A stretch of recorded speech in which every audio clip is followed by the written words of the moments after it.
السلام علیکم ناظرین محترم، آپ دیکھ رہے ہیں YouTube channel ever green knowledge اور میں ہوں ڈاکٹر عابد نواز۔ ناظرین محترم، حدیث شریف میں آیا ہے، نبی اکرم صلی اللہ علیہ وآلہ وسلم نے ارشاد فرمایا کہ تم مجزوم یعنی کوڑھی سے اس طرح بھاگو جس طرح کہ تم شیر سے بھاگتے ہو۔ ایک اور روایت میں ہے، جناب رسول اللہ صلی اللہ علیہ وسلم نے ایک کوڑھی کا ہاتھ پکڑ کر دعا پڑھتے ہوئے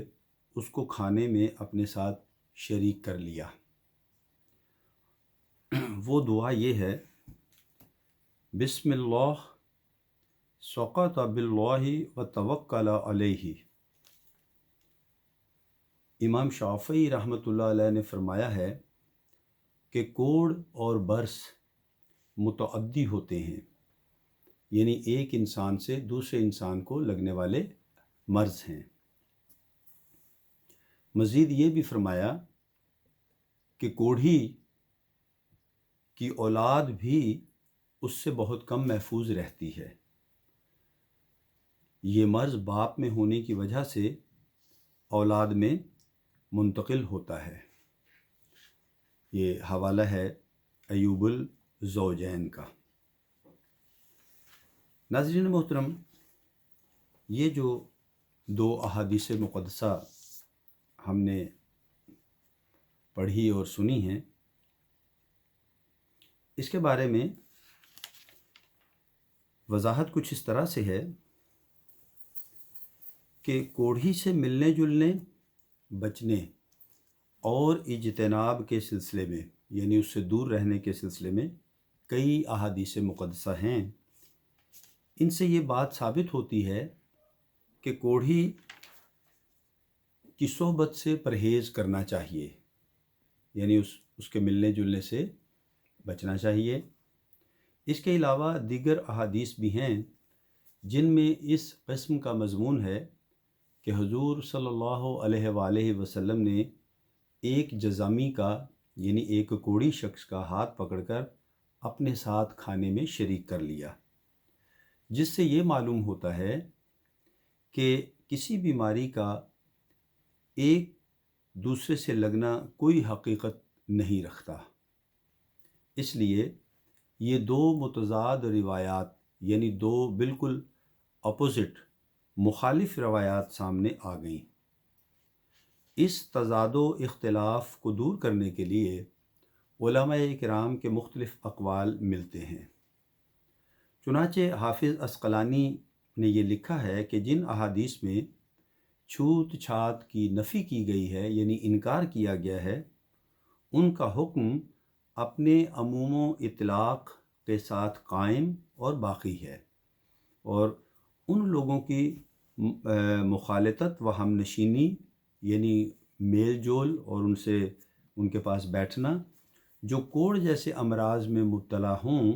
ان کی بیماری کے لگنے کا سبب ہرگز نہیں۔ اور جہاں تک ان روایات کا تعلق ہے جو کوڑھی سے احتراز، یعنی اس سے بچنے کو ظاہر کرتی ہیں، ان کا مقصد محض وساوس و اوہام، یعنی وسوسے اور توہمات، یعنی وہم وغیرہ کا سد باب ہے، یعنی وہم کو روکنا ہے کہ کوئی شخص شرک کے بھنور میں نہ پھنس جائے۔ ناظرین گرامی، مطلب یہ ہے کہ اگر کسی نے جذامی کے ساتھ مجالست کی، یعنی اس کے ساتھ بیٹھا،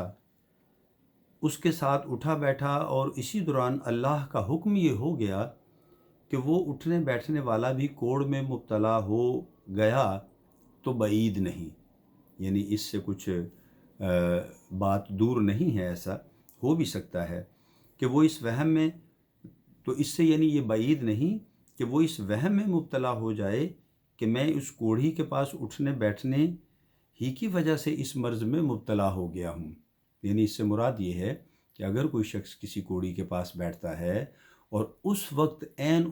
اللہ کی طرف سے یہ حکم آ جاتا ہے کہ اس شخص کو بھی کوڑ کا مرض لاحق ہونا چاہیے، تو وہ شخص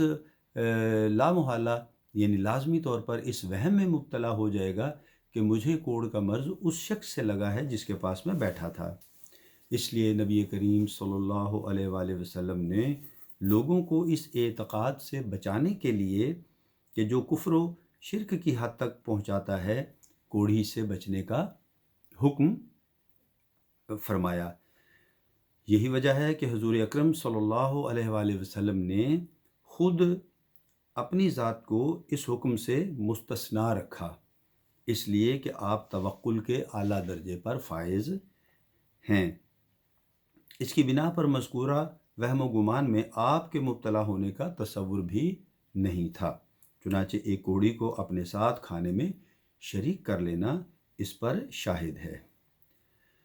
اس لیے بطور خلاصہ ناظرین گرامی یوں سمجھیے کہ کوڑی سے بچنے کا حکم اس شخص کے لیے ہے جو اپنے اندر اس درجہ کا یقین و توکل نہ رکھتا ہو، بلکہ اسے اس بات کا خوف ہو کہ اگر وہ کوڑی کے ساتھ اٹھنے بیٹھنے کے درمیان مبتلا ہو گیا تو وہ اس وہم کا شکار ہو کر شرک خفی کا مرتکب ہو جائے گا۔ ناظرین محترم، اہل عرب کا خیال تھا کہ اگر کوئی شخص بیمار کے قریب بیٹھ جائے اور اس کے ساتھ کھائے پیے تو وہ بیماری اس میں سرایت کر جائے گی، یعنی اس کو بھی لگ جائے گی۔ علماء نے لکھا ہے کہ عام طور پر اطباء یعنی حکیموں کے نزدیک 7 قسم کی بیماریاں ایسی ہیں جو ایک دوسرے کو لگتی ہیں، یعنی وہ یہ ہیں: جذام یعنی اس سے مراد ہے کوڑ، نمبر 2 خارش، نمبر 3 چیچک، نمبر 4 آبلے یعنی چھالے، وہ چھالے جو بدن پر پڑ جاتے ہیں، نمبر 5 رمدو روتوندی، نمبر 6 گندا دہنی، اور نمبر 7 وبائی امراض۔ اس لیے شریعت نے اس اعتقاد کو بھی باطل اور رد کر دیا ہے کہ مرض کا ایک دوسرے میں سرایت کرنا اور اڑ کر لگنا کوئی حقیقت نہیں رکھتا، بلکہ اس کا تعلق نظام قدرت اور قادر مطلق کی مشیت سے ہے کہ جس طرح پہلا شخص بیمار ہوا اسی طرح دوسرا شخص بھی اس بیماری میں مبتلا ہو سکتا ہے۔ چنانچہ شیخ کرمانی رحمۃ اللہ علیہ نے لکھا ہے کہ حضور اکرم صلی اللہ علیہ وآلہ وسلم نے جو یہ فرمایا ہے کہ چھوت کی بیماری کی کوئی حقیقت نہیں ہے، تو جذام کی بیماری اس سے مستثنا ہے۔ امام نووی لکھتے ہیں کہ جذام میں ایک خاص قسم کی بو ہوتی ہے۔ اگر کوئی شخص کسی کوڑھی کے ساتھ اٹھنے بیٹھنے، ایک ساتھ کھانے پینے و ہم بستری میں زیادتی اختیار کرے تو وہ بو اس کو متاثر کر کے بیمار کر دیتی ہے، جیسا کہ اگر کوئی شخص ایسا کھانا کھا لے یا ایسی بو میں پھنس جائے جو اس کے مزاج و طبیعت کے موافق نہ ہو، یعنی اس کے مطابق نہ ہو یا اس کا نقصان دینا ظاہر ہو، تو وہ شخص اس سے متاثر ہوتا ہے اور مختلف قسم کی بیماریوں میں مبتلا ہو جاتا ہے۔ اگرچہ یہ تمام چیزیں محض ایک ظاہری سبب بنتی ہیں، حقیقت میں وہ بیماری اللہ کے حکم ہی سے لاحق ہوتی ہے۔ اس لحاظ سے کوڑھی سے پرہیز کرنا طبی نقطۂ نظر اور اصولی صحت کی روح سے ہوگا، نہ کہ اس کو چھوت سمجھنے کی وجہ سے۔ تو ناظرین گرامی، یہ جو آج کی ہم نے احادیث مقدسہ پڑھی ہیں اور کوڑ، جذام اور اس طرح کے دیگر امراض کے حوالے سے ہم نے اس میں پڑھا، تو ناظرین آج کے وقت میں جو وبا چل رہی ہے جسے کرونا کہا جاتا ہے، تو ہم اس کو بھی اسی اصول کی روشنی میں دیکھ سکتے ہیں۔ تو پتہ یہ چلا کہ ایسا کوئی مرض نہیں ہے جو کہ ایک شخص سے دوسرے شخص کو لگے جب تک کہ اللہ کی مشیت اس میں شامل نہ ہو۔ لہٰذا البتہ یہ ہے کہ اگر کوئی شخص کمزور یقین والا ہے تو اسے بہرحال پرہیز ہی کرنا چاہیے ایسے شخص سے ملنے سے، کیونکہ ممکن ہے کہ وہ پھر کسی وہم کا شکار نہ ہو جائے۔ بصورت دیگر ایسا کوئی معاملہ نہیں ہے، کوئی شخص ایک شخص سے کی بیماری سے دوسرے شخص کو بیماری نہیں لگتی تا وقت ہے کہ اللہ کی مشیت اس میں شامل نہ ہو۔ تو ناظرین گرامی، اس کے ساتھ ہی ہم اپنے آج کے لیکچر کو ختم کرتے ہیں۔ امید کرتے ہیں کہ آپ کو ہمارا آج کا لیکچر پسند آیا ہوگا اور آپ ہمارے اس چینل کو لائک، شیئر اور سبسکرائب کریں گے تاکہ ہم اچھی ویڈیوز آپ کی زندگی میں داخل کرتے رہیں۔ تو ناظرین، اگر حیات و صحت رہی تو آئندہ ویڈیو کے ساتھ پھر آپ کی خدمت میں حاضر ہوں گے۔ تب تک کے لیے اجازت، اپنا اور اپنے پیاروں کا بہت خیال رکھیے گا۔ اللہ ہم سب کا حامی و ناصر ہو۔ فی امان اللہ۔